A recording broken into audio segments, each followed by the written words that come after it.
Halo teman-teman, welcome back to my YouTube channel Karina Putri. Setelah sekian lama, alhamdulillah akhirnya aku juga punya waktu luang untuk tag video.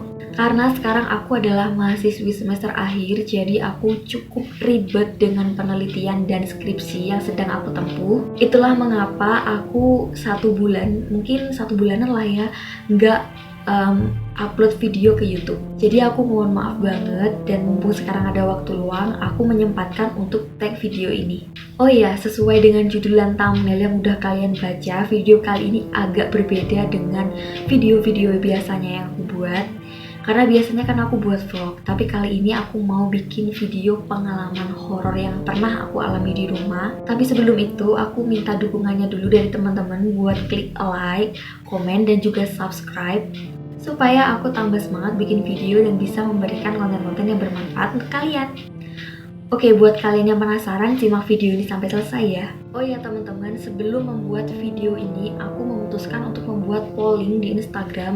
Dan meskipun followers Instagram aku nggak banyak, tapi mayoritas dari mereka memilih supaya aku menceritakan kejadian horor yang pernah aku alami. Jadi buat kalian yang belum follow Instagram aku, kalian bisa follow aja Instagram aku @karinaamanda_pp, atau kalau nggak gitu aku taruh link Instagram aku di description box. Jadi jangan lupa dicek ya.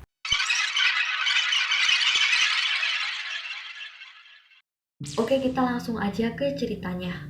Jadi cerita ini terjadi pada hari Kamis, kalau nggak Kamis hari Jumat, dan itu pada jam 2 pagi. Kejadian ini aku alami tepat di depan kamarku. Sebelum lanjut ke ceritanya, aku mau deskripsiin dulu lokasi atau tempat kamar aku ini. Jadi aku tidur di kamar tengah, yang mana kamarku ini posisinya berada di tengah-tengah antara ruang tamu dan juga ruang tengah. Kalau malam, lampu-lampu yang ada di rumah aku itu dimatikan. Jadi kalau misalkan aku buka pintu kamar dengan lampu yang menyala, maka cahaya lampu kamar aku itu larinya atau arahnya itu ke ruang tengah, bukan ke ruang tamu. Meskipun lampu yang ada di ruang tamu itu dimatikan, tapi aku masih bisa melihat kondisi yang ada di luar rumah. Kenapa?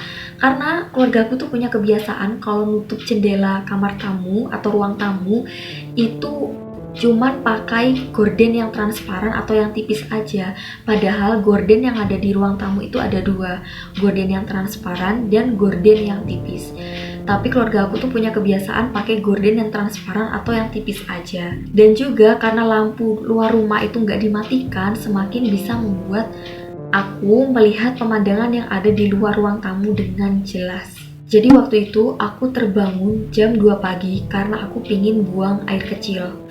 Itu tuh bener-bener gak bisa ditahan sama sekali, aku bener-bener pengen buang air. Sampai akhirnya aku memutuskan untuk turun dari tempat tidur, menyikap selimut atau membuka selimut, dan aku langsung turun dari kasur. Sambil menggenapkan nyawa karena emang aku baru bangun tidur banget, aku buka pintu kamar sambil berdiam diri di depan pintu kamar. Tapi nggak tahu kenapa waktu aku berdiam di depan pintu kamar itu sambil mengucek-ngucek mata gitu kan, aku punya perasaan atau punya insting gak enak gitu loh, kayak coba dong noleh ke kanan gitu.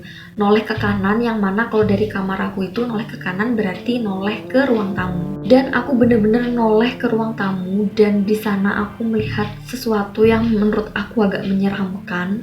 Aku kan udah bilang ya kalau jendela ruang tamu aku itu cuman pakai gorden yang transparan, jadi aku bisa lihat keadaan di luar rumah. Nah, waktu aku menoleh ke ruang tamu itu, aku tuh ngelihat ada bayangan ini ya, bayangan cowok lagi berdiri tepat di depan jendela, dan dia tuh kayak lagi ngelihatin bagian dalam rumah aku gitu loh, at least ruang tamu.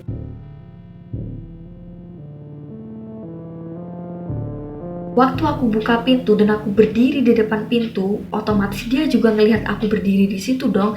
Jadi aku dan bayangan itu kayak sempet kontak atau tatap-tatapan secara singkat dalam waktu 5 detik atau 10 detik gitu. Tapi kalian tahu nggak sih apa yang bikin merinding? Setelah aku selesai kontak sama dia, setelah selesai tatap-tatapan gitu ya, dia tuh kayak balik badan gitu loh.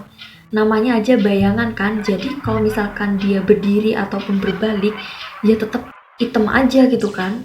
Dan aku tuh yakin banget itu tuh bayangan seorang laki-laki dengan tinggi sekitar 170 cm-an. Jadi dia tuh nggak terlalu pendek juga nggak terlalu tinggi. Awalnya aku tuh mikir kalau dia tuh maling guys, tapi setelah dia berbalik badan nggak ada suara langkah kaki yang terdengar.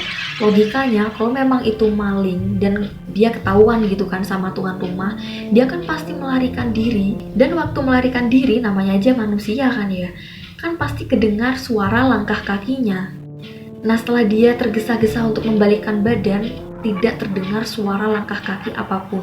Dan dia kayak menghilang aja gitu loh. Jadi nggak kelihatan dia itu ke timur atau ke barat. Kalau ke barat itu keluar rumahku, kalau ke timur itu masuk ke dalam rumahku. Tapi pas aku amati lagi dengan seksama, waktu dia balik badan dan kayak tergesa-gesa melarikan diri gitu, dia tuh kayak pergi ke rumah utara, yang mana rumah utara itu udah kosong dan gak dihuni selama bertahun-tahun. Mungkin mulai aku SMP rumah itu udah kosong.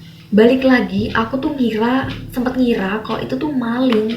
Tapi kalau misalkan dia larinya ke arah rumah utara yang kosong itu, harusnya ada suara jatuh atau gimana gitu guys. Karena rumah aku ini udah berpagar, otomatis kalau ada orang yang loncat atau lewat pagar itu harusnya ada suara jatuh paling enggak kan. Tapi itu bener-bener nggak ada sama sekali, dan itu adalah salah satu hal yang bikin aku merinding dan aku nggak jadi buang air malam itu. Aku bener-bener tutup kamar aku lagi dan aku langsung mencoba untuk tidur dan aku berdoa. Keesokan paginya aku mencoba mencari kemungkinan kalau misalkan itu maling. Nah, lampu yang ada di luar rumah aku itu posisinya tinggi guys. Jadi kalau misalkan kita berdiri di bawah lampu yang ada di luar rumah aku, itu kita tetap punya bayangan. Tapi karena lampunya tinggi, kalau kita berdiri tepat di bawah lampu itu, jadi bayangannya kayak serong gitu, bukan malah ke arah jendela.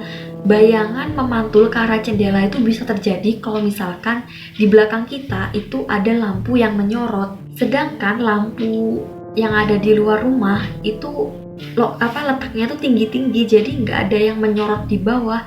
Jadi bagaimana bisa itu bayangan memantul ke jendela dan shape-nya atau bentuknya itu bener-bener cowok, bener-bener manusia gitu loh. Cuman yang bikin merinding waktu bayangan itu balik badan, itu tuh nggak ada suaranya sama sekali. Jadi kayak balik badan aja gitu, terus kayak apa ya, bisa dibilang terbang gak sih, itu kayak balik badan langsung hilang gitu loh. Pokoknya itu yang paling serem sih menurut aku, karena aku sempat kontak sama dia.